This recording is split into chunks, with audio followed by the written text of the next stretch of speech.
Pala town കുരിശുപള്ളിയിൽ പരിശുദ്ധ അമലോത്ഭവ മാതാവിന്റെ jubilee തിരുനാളിന് കൊടിയേറി. ലാലം പഴയ പള്ളിയിൽ വിശുദ്ധ കുർബാനയെ തുടർന്ന് തിരുനാൾ പതാകയുമായി അമലോത്ഭവ കുരിശുപള്ളിയിലേക്ക് പ്രദക്ഷിണം നടന്നു. തുടർന്ന് ജൂബിലി ആഘോഷ കമ്മിറ്റി പ്രസിഡന്റും കത്തീഡ്രൽ പള്ളി വികാരിയുമായ ഫാദർ ജോസ് കാക്കലിൽ കൊടിയേറ്റ് കർമ്മം നിർവഹിച്ചു. പാലാ ജൂബിലി തിരുനാളിന് കൊടികയറി. ലാലം പഴയപള്ളിയിൽ വിശുദ്ധ കുർബാനയെ തുടർന്ന് തിരുനാൾ പതാകയുമായി അമലോത്ഭവ കുരിശുപള്ളിയിലേക്ക് പ്രദക്ഷിണം നടന്നു. തുടർന്ന് കൊടിയേറ്റ് കർമ്മം നിർവഹിച്ചു. കത്തീഡ്രൽ പള്ളി വികാരി ഫാദർ ജോസ് കാക്കലിലാണ് തിരുക്കർമ്മങ്ങൾക്ക് നേതൃത്വം വഹിച്ച് കൊടി ഉയർത്തിയത്.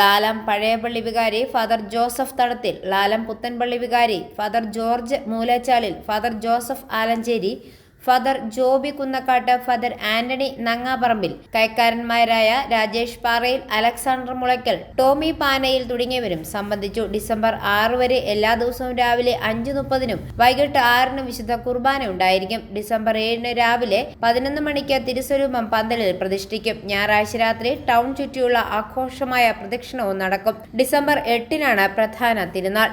ഐഫോറിയ ന്യൂസ്, പാലാ.